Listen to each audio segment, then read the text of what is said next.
Salman Rushdie's book in 1989, roughly. And secondly, it was after 9/11. And how did this division, the suspicion take place? After 9/11, the word Islamic terrorism, Islamic radicalism. Now, when these terms started becoming currency and announced by Western leaders, the man in the street does not understand. When you say Islamic radicals, it seems that there's something in the religion that makes people radical. And the man in the street cannot distinguish between a moderate Muslim and a radical Muslim. Terrorism has no religion. In every human society, they're extremists. They are liberals, they're extremists, and bulk of the people are moderates. Well, I was just going to say, though, you've talked about this at the United Nations and many other places about a need for a holistic approach by the international community. What does that mean to you practically, Prime Minister? What do you need to see there? So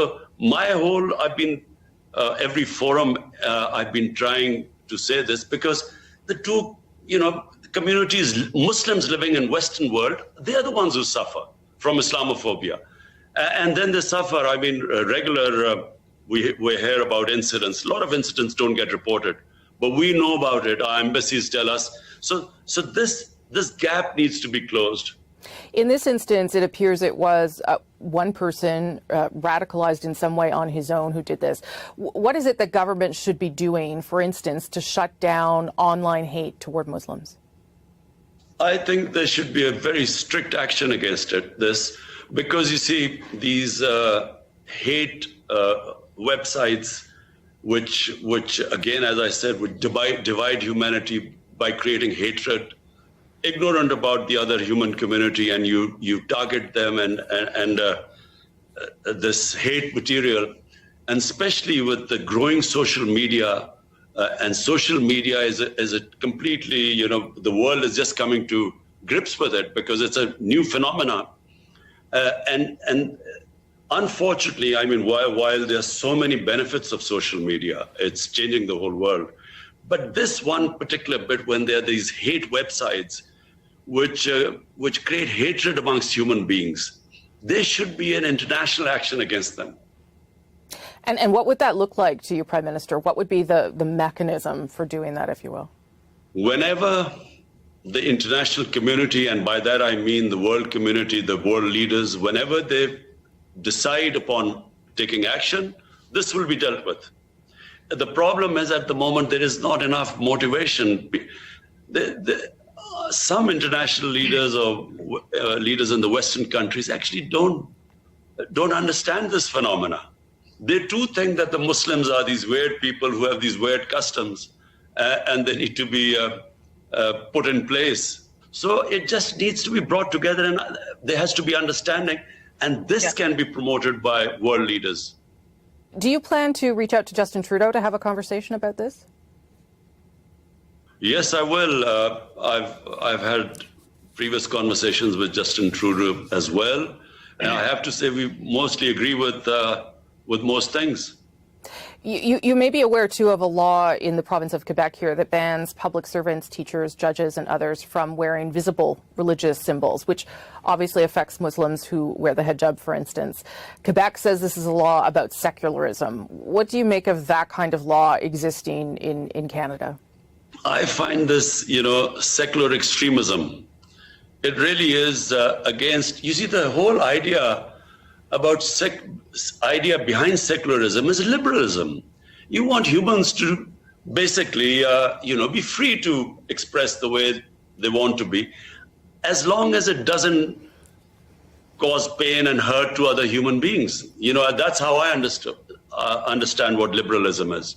So if someone covers their hair, their head, why has it become such a big issue? And I feel this is just a symptom. The main reason behind this becoming such a big issue is because of the way Islam is perceived. And that's why that understanding has to take place. And I also say one thing, Rosemary, that Muslim world also must, heads of Muslim states must be able to present their cases in world forums like the United Nations and the European Union. so to improve this understanding. And I actually do, people objecting to hijab or, sometimes, people with beards, although beards are now becoming very trendy, although shorter ones. So people objecting to this is quite bizarre for me because, again, I repeat, in the liberal Western democracies, why is this such a big issue? Unless the reason behind it is that there's actually fear of the other. There's a suspicion. They actually do believe that there's something in Islam that leads to radicalism and to extremism and to terrorism. And unfortunately, I repeat again, there are certain Western leaders who believe this. Right. You are speaking about Islam writ large, of course, but as you know, it is very diverse. There are many different groups of Muslims in the world. You have previously said, sir, that you are not aware of events happening in Xinjiang province in China. Canada's parliament has said what's happening to the Muslim minority Uyghurs there is a genocide. Why do you not advocate for those Muslims as you do for Muslims elsewhere?